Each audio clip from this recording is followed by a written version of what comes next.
اللہ کے رسول صلی اللہ علیہ وسلم کی تعریف میں سمجھتا ہوں اللہ تعالیٰ سے بہتر کوئی نہیں کر سکتا،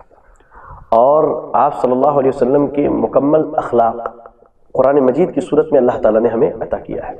اور صحابہ اکرام رضی اللہ عنہم بھی اللہ کے رسول صلی اللہ علیہ وسلم کی تعریف کیا کرتے تھے، جیسا کہ حسان بن ثابت رضی اللہ تعالیٰ عنہ شاعر رسول سے مشہور ہے۔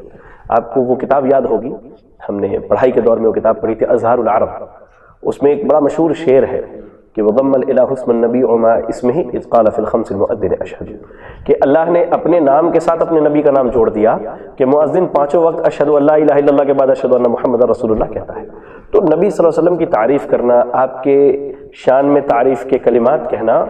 یہ عین حق ہے، کہنا چاہیے، لیکن اس میں اس چیز سے بچنا چاہیے کہ وہ کلمات غلو کے درجے میں نہ پہنچے۔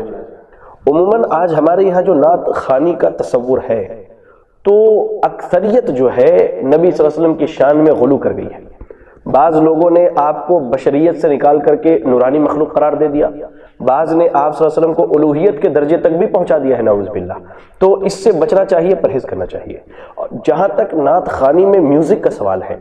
تو میوزک تو شرعاً حرام ہے، جیسا کہ ہم سورہ لقمان کی اگر تلاوت کریں تو اللہ رب العالمین نے کہا وَمَن يَشْتَرِ لَهْوَ الْحَدِيثِ لِيُضِلَّ عَن سَبِيلِ اللَّهِ، کہ جو آدمی اللہ کے راستے سے دور کرنے کے لیے، گمراہ کرنے کے لیے لہو الحدیث خرید لے، وہ بہت بڑا گمراہ ہے۔ عبداللہ ابن عباس رضی اللہ تعالی عنہما لہو الحدیث کی شرح کرتے ہوئے کہتے ہیں کہ اس سے مراد کیا ہے؟ ناچ گانا ہے۔ ناچ گانا،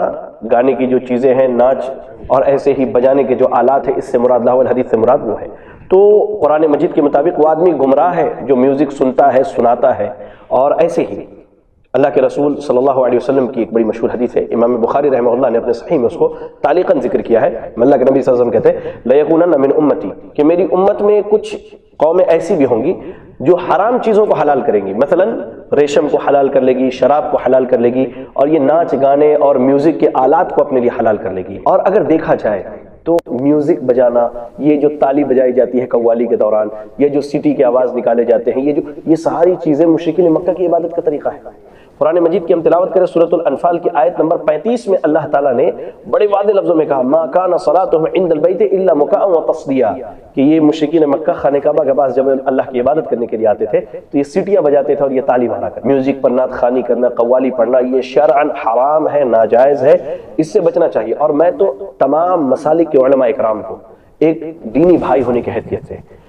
ایک پیغام دینا چاہتا ہوں کہ شریعت اسلامیہ نے ان چیزوں کو حرام قرار دیا ہے، اور علماء کی جماعت وہ ٹیم ہے کہ اگر وہ ڈٹ کر کے اس کے خلاف کھڑے ہو گئے تو انشاءاللہ کسی بندے کی مجال نہیں ہوگی کہ شریعت کی کہ حدود کو توڑے۔ تو تمام علماء سے میں گزارش کروں گا، خطباء سے، واعظین سے گزارش کروں گا، اللہ کے واسطے آپ اپنی مساجد سے جمعہ کے خطبوں میں، محاضروں میں، دروس میں اس چیز کی حرمت لوگوں کے دلوں میں بٹھائے، انہیں بتلائے، کیونکہ یہ آج بہت بڑی وبا ہے میوزک کی جو ہمارے معاشرے میں، مسلم معاشرے میں آ چکی ہے۔ جیسا کہ شیخ محترم نے کہا کہ جو قوم گانا سنتے سنتے آئی ہے، اس شعور کو تسلی دینے کے لیے